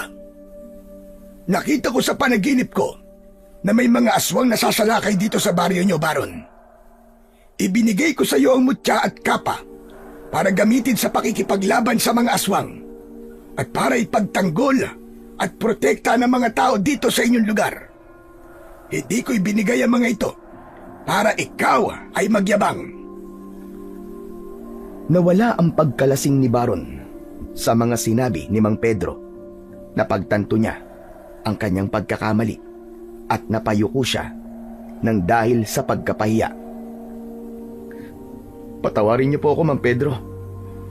Aaminin ko po na nadala po ako sa lakas at kapangyarihan ng ibinigay niyo sa aking mutya at kapa ng tigre. Nawala po sa isip ko kung saan ko to dapat gamitin. Kaya Manong, nakikiusap po ako sa inyo na bigyan niyo pa ako ng isa pang pagkakataon na itama po ang aking pagkakamali. Kung maaari po sana huwag niyo po munang kunin sa akin ang mutya at kapa. Hayaan niyo po na gamitin ko na ito sa tamang pamamaraan. Ikinalulungkot ko, pero wala nang pangalawang pagkakataon para sa'yo. Hahanap na lamang ako ng ibang tao na mas karapat dapat kaysa sa'yo. Pinalagpas mo ang pagkakataon na patunayan sa baryong ito ang sarili mo. Wala nang nagawa si Baron, kundi ang manghinayang nang umalis na si Mang Pedro, dala ang mutya at kapa ng tigre. Sinisi niya ang kanyang sarili sa pangyayaring yon. Ngunit alam niya na huli na ang lahat para magsisi siya. Sinabi na lang niya sa sarili na kailangan niyang tanggapin na wala na siyang lakas at kapangyarihan at bumalik na siya sa pagiging isang ordinaryong tao. Nang mga sumunod na araw ay naging matamlay si Baron. Naisip niya na tama si Mang Pedro na pinalagpas niya ang pagkakataon na patunayan sa kanilang baryo na hindi lang siya isang binatang barumbado at mahilig sa gulo, na kaya rin niyang gumawa ng kabutihan at maging isang bayani. Hanggang isang gabi, nabulabog ang katahimikan ng buong baryo nang umatake ang 3 aswang. Pumasok ang mga yon sa mga bahay-bahay at inatake ang mga tao. Nagkaguluan lahat habang si Baron ay nasa loob lamang ng kanyang kubo at nakasilip sa bintana. Bakas sa mukha niya ang labis na pagkagimbal. Ito na ang sinasabi ni Mang Pedro. Totoo ngang may mga aswang naaatake sa aming baryo. Anong gagawin ko? Parang wala namang may lakas ng loob na makipaglaban sa mga aswang. Hanggang sa nagulat si Baron nang makarinig siya ng malalakas na pagkatok sa pinto. Nang marinig niya ang boses ni Mario at Dado, ay saka lang niya yon binuksan.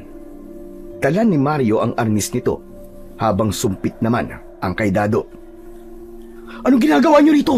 Hindi niyo ba alam na may mga aswang na umaatake? Kasi alam namin na makikipaglaban ka sa mga aswang. Hindi ba pwede mong gamitin ang mutya at kapa ng tigre para labanan ng mga halimaw na yon? Pero wala na Wala na sa akin ang mutya at kapa Kinuha na ni Mang Pedro ang mga yon dahil ginamit ko sa maling paraan. Isa pa, naging mayabang ako nung tinalo ko sina Erwin. Ang sabi ni Mang Pedro ay hindi ako karapat dapat na pagkalooban ng mutya at kapa ng tigre. Wala na sa akin yun. Ano? Paano natin lalabanan ng mga aswang ngayon? Umiim ang bagang ni Baron. Dinig niya ang sigawan ng mga taong humihingi ng tulong sa hindi kalayuan. Hanggang sa naikuyom niya ang kanyang mga kamao at isang desisyon ang kanyang binitiwan. Sige, lalabanan natin ang mga aswang. May mutya at kapa ng tigre o wala, ay kailangan kumilos tayo. Lalaban tayo. Pero kaya ba natin ang mga aswang? Hindi pa natin ito nagagawa, Chong. Kesa naman magtagulan tayo. Mas lalakas ang loob ng mga aswang na yan na umatake rito kapag nalaman nila na hindi natin kayang makipaglaban. Hintayin niyo ako rito at may kukunin lang ako. Teka lang. Hinuha ni Baron ang nag-iisa niyang itak at saka siya lumabas ng kanyang kubo. Dire-diretso siyang naglakad papunta sa kinaroroonan ng mga aswang. Sandali lang, Tol! Sigurado ka ba sa gagawin natin to? Ako sigurado ako. Pero kung natatakot kayo ni Dado, naiintindihan ko kayo. Hindi ako magagalit kung hindi niyo ako tutulungan. Pero hindi ka namin pwedeng pabayaan na mag-isa ka makipaglaban, tol. Tama si Mario. Makikipaglaban kami kasama mo, kahit hanggang kamatayan. Nagpatuloy ang tatlo sa paglalakad hanggang sa nakita nila ang tatlong aswang na may matatalas na kuko, mapupulang mata at mga ngiting nagbabadya ng kamatayan. Mahigpit na hinawakan ni Baron ng itak habang nasa tabi niya sina Mario na may hawak na arnis at si Dado na nakahanda ang sumpit. Hoy! Mga pangit na aswang!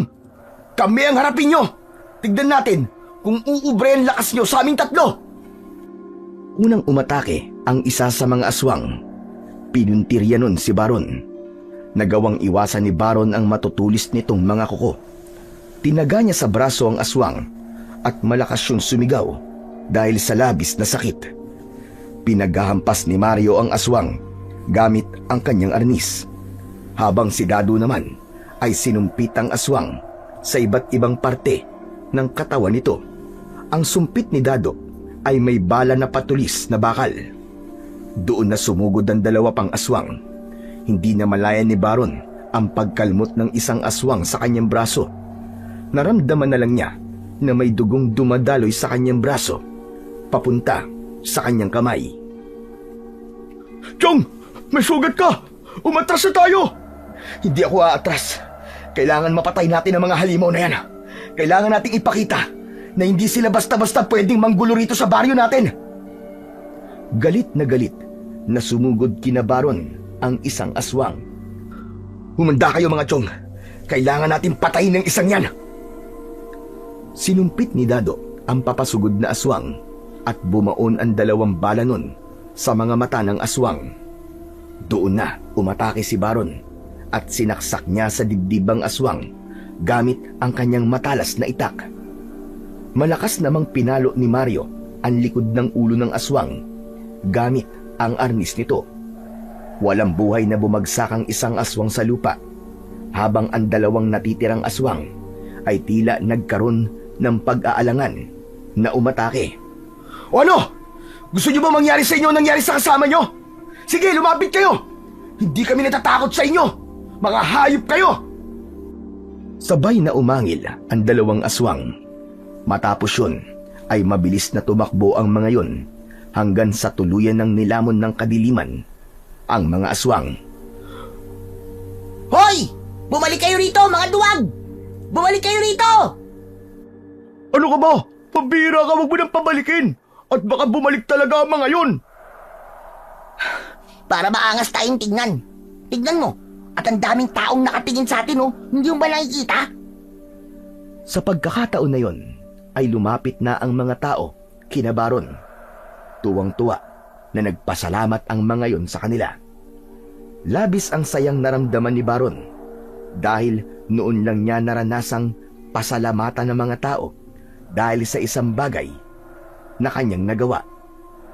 Hindi nagtagal ay inaya na ni Baron sina Mario at Dado sa bahay niya para makapag-usap silang tatlo. Habang naglalakad ay sinimulan na nila ang kanilang pag-uusap. Grabe! Hindi ako makapaniwala na kaya pala nating makapatay ng aswang. Hangang-hanga yung mga tao sa ating tatlo ah! Isa lang ang ibig sabihin yan. Hindi kailangan ni Baron yung mutya at kapa ng tigre. Kahit wala yon, ay kaya pa rin niyang makipaglaban, di ba? Oo. Sumasang-ayon ako sa sinabi mong yan, Mario. Mali kayo. Hindi niyo ba nakita at napansin? Mahihinang klase ng mga aswang na kalaban natin kanina. Sa tingin ko, ay meron pang mas malalakas na mga aswang ang darating. At yun ang hindi tayo sigurado kung kakayanin ba natin. Diyos ko, wag naman sana magkatotoo yung sinabi mo, Baron. Sana yung huling pag-atake na ng mga aswang yun nangyari kanina. Sana nga'y mali ako. Pero kailangan pa rin nating maging handa. Tayo mapapahamak kung magiging kampante tayo. Sayang nga lang. At wala na sa akin ang mutya at kapa ng tigre. Mas magiging madali sana ang pakikipaglaban natin sa mga aswang kung nasa akin pa rin ang mga yon. Kasalanan mo kasi kung bakit kinuha ni Mang Pedro yun sa'yo. Dapat kasi, hindi ka na lang ng yabang. Ano ka ba, Mario? Talagang nagawa mo pang manisi, no? Hindi ba may kasabihan na pass is pass? Sige nga, anong ibig sabihin ng pass is pass? Basta. Huwag mo na sisihin si Baron. Tumigil na nga kayong dalawa dyan. Mamaya mag-away pa kayo eh. Huminto na sa pagsasalita sina Mario at Dado hanggang sa makarating na sila sa harapan ng bahay ni Baron. Doon ay natigilan silang tatlo nang makita nila si Mang Pedro na nakatayo sa tapat ng pintuan ng kubo. Teka. Sino yung matandang yun? Isa ba siyang aswang? Naku, mukhang aswang nga siya. Kailangan natin siyang patayin. Hoy, ano ba? Tumigil kayong dalawa. Hindi siya aswang. Siya si Mang Pedro. Ay, sorry. Siya yung nagbigay sa'yo ng mutya at kapa ng tigre. Tumahimik na lumapit si Baron kay Mang Pedro habang nasa likuran niya sina Mario at Dado. Mang Pedro, ano pong ginagawa niyo rito? Siguro naman ay naniniwala ka na sa sinabi ko. Nadadanak ang dugo dito sa inyong baryo. At ang nangyari kanina ay simula pa lamang. Kung ganon, tama sinabi mo, Baron. May mga aswang pang-aatake dito sa baryo natin. Tama. Isang grupo ng aswang ang maghahasik ngayon ng lagim sa iba't ibang baryo. At ngayon ay ang baryo nyo ang puntirya nila. Pero ano po ba talaga ang ginagawa niyo rito, Mang Pedro? Akala ko po ba tapos na tayo dahil binawi niyo na po sa akin ang mutya at kapa ng tigre. Isa ko sa mga saksi sa tapang na ipinakita mo nang nakipaglaban ka sa mga aswang kasama ang dalawa mong kaibigan. Kahanga-hanga na nilabanan mo sila sa kabila na wala sa iyo ang mutya at kapa. Kaya isang desisyon ang aking nabuo. Ibabalik ko na sa iyo ang mutya at kapa ng tigre. Talaga po? Totoo ba yung sinasabi niyo, Mang Pedro? Totoo, Baron. Pero sana sa pagkakataong ito ay wag mo na akong bibiguin. Wag mo nang biguin ang inyong baryo. Pangako po, Mang Pedro. Gagamitin ko po ang mutya at kapa sa tamang paraan. Hindi ko na po yan gagamitin para magyabang lang. Nasa loob ng iyong bahay ang mutya at kapa. Tandaan mo, Baron, ito na ang huling beses na ipagkakaloob ko ang mga yon sa iyo. Sa sandaling makita ko na ginamit mong muli ang kapa sa maling pamamaraan, ay muli ko yung kukunin at hindi mo na muling mahahawakan ang mga yon. Opo, pinapangako ko po. Maraming salamat po talaga. Salamat po sa pangalawang pagkakataon para patunayan ko po ang aking sarili. Aasahan ko yan, Baron. Huwag kang mag-alala dahil palagi kong ipagdadasal ang inyong tagumpay sa bawat pakikipaglaban na inyong kakaharapin. Matapos yun ay nagpaalam na si Mang Pedro. Nang wala na ang matandang lalaki, ay nagmamadaling pumasok si Baron sa bahay niya at nanlaki ang mga mata niya nang makita ang kapa at mutya ng tigre na nakapatong sa lamesa. Kinuha niya ang mga yon at mahigpit niyang niyakap. Grabe mo namang yakapin ang mga yan, Chong. Parang syota mo na ang mga yan, ah. Hindi lang kasi ako makapaniwala. Nababalik pa ang mga to sa akin. Saka napakasaya ko kasi meron na akong magagamit sa pakikipaglaban sa mga aswang. Hindi ko na dapat biguin si Mang Pedro sa pagkakataong to.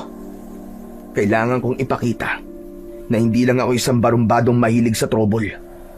Ipapakita ko sa lahat na kaya ko ring maging tagapagtanggol. Basta tol, nasa likod mo lang kami ni Mario. Tutulungan ka namin sa abot ng aming makakaya. Maraming salamat sa inyong dalawa. Alam ko namang hindi niyo ako pababayaan eh. Nang sandaling yon, ay lumaki ang kumpiyansa ni Baron na kahit gaano pa karami ang aswang na sumalakay sa baryo nila, ay magagawa pa rin niyang ipagtanggol ang lahat ng taong nakatira roon. Ipinangako niya sa kanyang sarili na sa pagkakataon na yon ay gagamitin niya na ng tama ang mutya at kapa ng tigre upang hindi na muling mawala ang mga yon sa kanya. Simula noon ay halos gabi-gabi nang nagbabalik ang mga aswang sa baryo ni na Baron upang umatake. Hindi na natakot si Baron sa tuwing maririnig niya ang mga sigaw at kaguluhan. Sa halip, agad niyang isinusuot ang mutya at kapa ng tigre upang harapin ang mga aswang. Sa tulong ng matalim niyang itak, ay napapabagsak niya ang mga aswang na nagtatangkang pumasok sa mga bahay o pumatay ng mga tao. Unti-unting nasanay ang buong baryo sa pakikipaglaban ni Baron sa mga aswang, at yun ang naging dahilan upang hangaan siya ng mga tao sa magandang paraan. Mula sa pagiging kinatatakutang siga ay naging tagapagtanggol siya ng kanilang lugar. Napagtanto ni Baron na mas masarap sa pakiramdam ang tumulong at magligtas ng iba kaysa sa manalo sa isang suntukan. Ang bawat gabi ng pakikipaglaban niya sa mga aswang ay unti-unting binago, hindi lang ang tingin ng mga tao sa kanya, kundi pati ang pananaw niya sa sarili. Hanggang sa dumating ang mga gabi na wala ng aswang ang umaatake sa baryo ni na Baron. Inisip nilang lahat na natakot na ang mga aswang kay Baron, kaya wala nang nagtangkang lumusob doon upang maghasik ng lagim. Isang umaga, habang nakaupo si Baron sa harapan ng kanyang kubo, ay dumating sina Mario at Dado. Bakas sa mukha ng dalawa ang labis na kasiyahan. Teka, anong meron? Parang ang saya niyong dalawa. Tumama ba kayo ng jackpot sa loto? Parang mas matindi pa sa tumama sa jackpot sa loto ang pakiramdam namin, Chong. Ang sarap pala sa pakiramdam na magkaroon ng kaibigan na hinahangaan ng lahat. Hindi lang yun, itinuturing ka pang bayani at tagapagtanggol dito sa baryo natin. Alam mo ba na pinag-uusapan ka na ng mga tao doon sa may plaza? Ang sabi nila ay masaya sila sa pagbabagong nangyari sa'yo. Akala kasi nila ay hanggang pakikipagrambulan lang ang alam mo eh. Sobra nga sila nagpapasalamat sa'yo eh. Alam nyo, napakasarap sa pakiramdam na nakakatulong ako sa mga tao rito sa baryo natin. Pero mas matutuwa ako kung matitigil na talaga ang pag-atake ng mga aswang. Kahit may mutya at kapa ako ng tigre, ay nakakapagod din na makipaglaban. Pero ang sabi ng iba ay mukhang wala ng aswang ang aatake dito sa atin. Ilang gabi na kasing walang pag-ataking nangyayari, di ba? Yan nga rin ang napansin ko eh. Malamang natakot na mga aswang sa'yo. Kasi nakita ng mga aswang na kahit mag-isa ka lang, ay marami ka pa rin napapatay sa kanila. Sana nga totoo yung sinasabi nyo. Sana nga ay tapos na ang kalbaryo natin sa mga pesting aswang na yon. Pero ewan ko ba, hindi pa rin ako mapakali. Palagi akong kinakabahan tuwing gabi. Parang sinasabi sa akin ng mutya at kapa na hindi pa tapos ang laban ko sa mga aswang. Ano ka ba? Huwag kang kabahan. Panigurado naman na kahit may mga aswang pang umatake dito sa atin, ay hinding-hindi sila uubra sa'yo, Baron. Isang matipid na ngiti ang pinakawalan ni Baron. Ang totoo, kahit ilang gabi nang walang pag-atake ng mga aswang, ay hindi pa rin niya magawang maging kampante. Malakas kasi ang pakiramdam niya na hindi pa rin tapos ang pakikipaglaban niya sa mga aswang. Pagsapit ng gabi, habang naglalatag si Baron ng banig, ay may narinig siyang mahihinang katok sa pinto. Itinigil muna niya ang ginagawa upang pagbuksan ang kung sinong nasa labas. Sa pagbukas niya ng pinto, ay nagulat siya nang malaman na si Erwin ang naroon. Ano to? Anong ginagawa mo rito, Erwin? Pasensya ka na kung nagpunta ako rito ng ganitong oras. Pero huwag ka mag-alala dahil di ako nagpunta rito para makipag-away sa'yo. Matagal ko nang tinanggap na wala akong laban sa'yo. Ang totoo niyan ay isa ako sa mga humahanga sa'yo dahil sa pakikipaglaban mo sa mga aswang. Mabuti naman dahil wala rin akong balak na makipag-away sa'yo. Itinigil ko na ang bagay na yan dahil wala rin naman ako mapapala eh. Pero teka, Ano ba nakain mo? At bigla kang nagpapakumbaba ngayon? Gaya mo, ay naisip ko rin na walang magandang maidudulot ang pakikipag-away ko sa'yo. Gusto ko na sanang makipag-ayos sa'yo eh. Pwede bang sa labas tayo mag-usap? Bakit sa labas pa? Pwede namang dito na lang ha. Sige na, Baron, pagbigyan mo na ako. Gusto ko rin na maglakad-lakad tayo habang nag-uusap eh. Sandaling nag-isip si Baron hanggang sa pumayag na rin siya sa gusto ni Erwin. Isinarado niya ang kanyang kubo at sumama siya kay Erwin para maglakad-lakad. Sana'y mapatawad mo ko sa mga nagawa ko sa'yo, Baron. Aminado ko na ako nagsimula ng pag-aaway natin nung mga bata pa tayo. Paano? Naiinggit kasi ako sa'yo kasi mas matalino ka kaysa sa akin. Yun lang ba? Diyos ko naman. Kalimutan na natin ang lahat ng yun. Hindi pa naman huli ang lahat eh. Para magsimula tayong muli. Hindi na muling nagsalita si Erwin matapos yun. Patuloy lang sila sa paglalakad hanggang sa makarating na sila sa parte ng baryo na wala ng kabahayan. Huminto si Baron sa paglalakad kaya may pagtatakang napatingin si Erwin sa kanya. Bakit tumigil ka sa paglalakad? Kailangan ko nang umuwi. Nasabi mo naman siguro ang mga gusto mong sabihin, di ba? Sa totoo lang, hindi pa lahat, Baron eh. Hindi ko pa nasasabi sa iyo ang lahat ng gusto kong sabihin. Kung ganun, sabihin mo na ng mabilis. Inaantok na kasi ako eh. Gusto ko nang umuwi at matulog. Bagyang kinabahan si Baron nang nakakalokong ngumisi si Erwin. Gusto kong sabihin na lahat ng sinabi ko sa iyo kanina ay hindi totoo. Alam mo kung ano ang totoo? Dinala kita sa lugar na to dahil may isang nilalang na gusto kang makita. Bago pa makapagsalita si Baron, ay nakita niya ang paglabas ng isang may kalakiyang aswang mula sa kasukalan. Kakaiba yun sa mga aswang na mga nakalaban niya. Mas malaki ang katawan nun at may kakaiba yung kasuotan na parang mula pa yun sa isang sinaunang tribo. Meron yun dalawang mahabang sungay na parang sa kalabaw. Kinabahan si Baron dahil hindi niya dala ang mutya at kapa ng tigre. Sa wakas, nakaharap ko na rin ang taong pumatay sa napakarami kong alagad. Erwin, anong ibig sabihin nito? Lumapit sa akin ang pinuno ng mga aswang na nasa harap mo ngayon. Sinabi niya na kung ituturo ko kung sino ang pumapatay sa mga alagad niya, ay hindi niya ako sasaktan at gagawin pa niya ako na isa sa malalakas niyang alagad. Pagkakataon ko na to para pumantay sa lakas mo, Baron.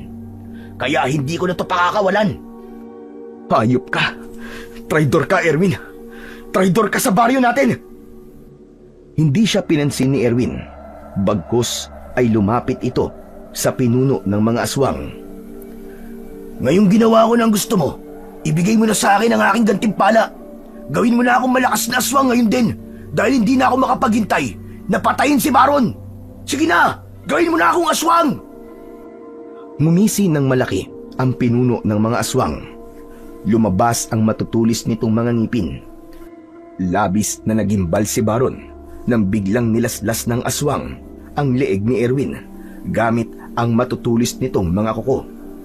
Bumagsak si Erwin sa lupa habang walang tigil ang pag-agos ng dugo sa napakalaking sugat nito sa leeg.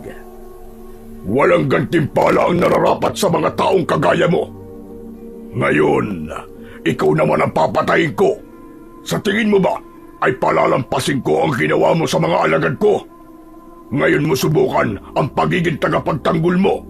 Tignan natin kung magagawa mo pang ipagtanggol ang baryong to mula sa akin. Biglang sumugod ang aswang kay Baron. Napakabilis ng galaw nito at dumaplis sa braso niya ang matutulis nitong mga kuko. Napaatras si Baron habang dumadaloy ang dugo mula sa kanyang braso. Paulit-ulit siyang inatake ng pinuno ng mga aswang. Napansin niya na hindi nito masyadong nilalakasan ang bawat pag-atake nito na parabang pinaglalaruan muna siya nito. Nang bumagsak ang sugatang si Baron, ay malakas na tumawa ang aswang. Ikaw ba talaga ang sinasabi nilang tagapagtanggol? Bakit wala kang kalaban-laban sa akin? Mahihinang aswang lang ba ang kaya mo? Ang buong akala ni Baron ay katapusan niya na. Pero biglang dumating sina Mario at Dado. Hawak ni Mario ang mutya at kapa ng tigre. Samantalang Itak naman ang dala ni Dado. Anong ginagawa niyo rito? Umalis tayo! Hindi kami aalis dito, Chong. Hanggat hindi namin na ibibigay sa iyo mga kailangan mo. Mabuti na lang at sinundan ka namin dito. Ano ba? Mamaya na kayo mag-usap. Isuot mo na kay Baron ng mutya at kapa. Mabilis na isinabit ni Mario ang kapa sa balikat ni Baron. Sunod naman itong isinuot sa leeg niya ang mutya ng tigre. Naramdaman ni Baron ang biglang pag-agos ng kakaiba at malakas na enerhiya sa kanyang mga ugat. Ang dating panghihina ay napalitan ng pambihirang lakas. Maraan siyang tumayo at matapang na humarap sa pinuno ng mga aswang. Tol, ito na ang Itak mo. Ikaw na ang bahala sa dambuhalang yan. Tinapik ni Dado sa balikat si Baron at saka ito nagmamadaling lumayo kasama si Mario. Nagtago ang dalawa sa likod ng isang malaking puno upang panoorin ang pagtutuos ni Baron at ng pinuno ng mga aswang. O paano? Pantay na tayo. Ngayon mo ako subukan. Ano yan? Isang mutya at isang kapa? Yan ba ang ginagamit mo? Kaya lumalakas ka? Para sa iyong kaalaman, walang mutya o kahit na anong bagay ang makakatalo sa akin. Mahigpit na hinawakan ni Baron ng Itak habang nakatayo siya sa harap ng pinuno ng mga aswang. Ang malamlam na liwanag ng buwan ay tumatama sa kanya na nagpatingkad lalo sa mutyang kumikislap sa kanyang dibdib. Umatake na ang pinuno ng mga aswang sa kanya. Iniwasan naman kagad ni Baron ang hagupit ng matutulis nitong mga kuko. Pero hindi siya nakaligtas sa kasunod na pagkalmot nito sa kanyang braso. Muling umatake ang aswang at sa pagkakataong yun ay sinalubong ni Baron ng buong tapang ang kalaban. Nagsagpong ang dalawa at pareha silang nabuwal sa lupa. Ilang beses na tinangkang lapain ng aswang si Baron. Pilit niyang itinulak ang aswang gamit ang isang kamay, habang ang kamay niyang may hawak sa Itak ay paulit-ulit niyang inuumang sa aswang. Huwag kang susuko, Baron! Huwag kang magpapatalo! Kaya mo yan! Patayin mo na ang aswang na yan, Chong! Huwag mo nang patagalin ang laban! Nagkaroon ng pagkakataong makatayo si Baron. Siya naman ang sumugod at matagumpay niyang naitarak ang Itak sa tiyan ng aswang. Pagkahugot niya nun, ay mabilis niyang itinarak yon sa leeg ng kalaban. Lumagpas ang dulo ng Itak sa batok ng pinuno ng mga aswang. Nakita ni Baron kung paano unti-unting nawalan ng buhay ang mga mata ng kanyang kalaban, hanggang sa lumaylay na ang mga kamay nito. Paghugot niya ng Itak sa leeg ng aswang, ay doon na ito bumagsak sa lupa. Nakadilat ang mga mata ng aswang, pero hindi na yun humihinga. Nagulat si Baron nang bigla siyang yakapin ng mga kaibigan niya na sina Mario at Dado. Hanep! Napakagaling mo talaga, Tol! Lodi kita! Pati pinuno ng mga aswang ay walang laban sa'yo! Oo nga! Paniguradong marami na naman ang hahanga sa'yo niyan! Pero mga Chong, hindi ko to ginawa para hangaan ako.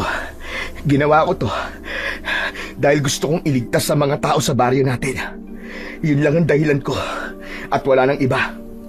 Pero sa tingin ko ay tapos na ang pakikipaglaban ko sa mga aswang. Patay na ang pinuno nila. Sa palagay ko ay hindi na magkakaroon ng lakas ng loob ang iba pang aswang na umatake sa baryo natin. Malaya na ang baryo natin laban sa mga aswang. May sasabihin pa sana si Baron, pero hindi niya na naituloy dahil sa pagsigaw ni Mario.